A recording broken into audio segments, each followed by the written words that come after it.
அபிராமி, நான் உன்னை சரணடைந்தவன், உனக்கு அன்பு பூண்டவன், வெறும் பலி கேட்கும் துர்தேவதைகளை ஆராதிப்பவன் அல்ல. என் நிலையினை பார்த்தவர்கள் அவ்விதம் எண்ணிவிட்டார்கள்.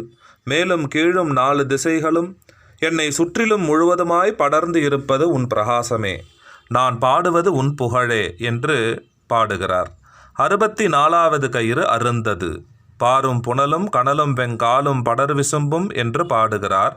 பார் என்பது பூமி, பூமி என்பது குண்டலினி சக்தியின் மூலாதாரம், புனல் என்பது நீர், இது குண்டலினி சக்தியின் மணிப்பூரகம், கனல் என்பது நெருப்பு, இது சுவாதிஷ்டானம், வெங்கால் என்பது வலிமையான காற்று, அதன் இருப்பிடம் உடம்பில் நெஞ்சு, அதாவது அநாகதம், படர் விசும்பு என்பது விஷுக்தி, தொண்டைக்குழி, இங்கே இருக்கும் சக்தி ஒளி ரூபம், ஆகாய தத்துவம்.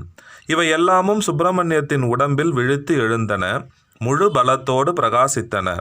இவை அனைத்தாலும் வணங்கப்பட வேண்டிய தலைவியை, இந்த சக்திகளுக்கெல்லாம் அப்பாற்பட்ட சக்தியை சேர்ந்தவருக்கு இல்லாத செல்வம் என்று ஒன்று இல்லை. அவர் எல்லா செல்வமும் பொருந்தி வாழ்பவர். 68வது கயிறு அருந்தது, உரி ஆடிற்று. உடம்பில் உள்ள எல்லா தாமரைகளும் பூத்து தேவதைகளை வரிசையாக அனுப்பின. சக்தியின் பல்வேறு வடிவங்களை காட்டின.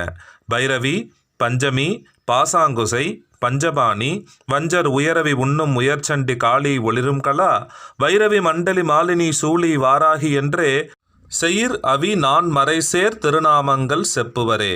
விதவிதமான சக்தி சுரூபங்களை கண்டு மனம் ஆனந்த பரவசப்பட்டது. அதோ இதோ அங்கே இங்கே என்று சூட்சும ரூபத்தில் பல்வேறு இடத்தில் பல்வேறு வடிவில் தெய்வ உருவங்கள் அவருக்கு தோன்றின. தோன்றும் போதே அவைகளின் பெயர்களும் குணங்களும் அவருக்கு தெரிந்தன. அவர் சிறிது கூட பயமில்லாமல் 77வது கயிறை அறுத்தார். உரி கீரிச்சிட்டு ஆடியது. கீழே பெண்கள் பயத்தில் வாய்ப்பொத்தி கொண்டார்கள். ராஜமக்கால் மாடசாமி கொண்டு வந்த விறகுகளை போட்டு தழலை இன்னும் பெரிதாக ஆக்கினாள். பச்சை விறகும் உடனே பற்றி கொண்டது. புகையோடு தகதகத்து எரிந்தது. இருளும் ஒளியும் இல்லாத சூரியன் சுத்தமாக மறைந்த அந்த நேரத்தில் சுருள் சுருளாய் புகை எழுந்து வானை நிறைத்தது.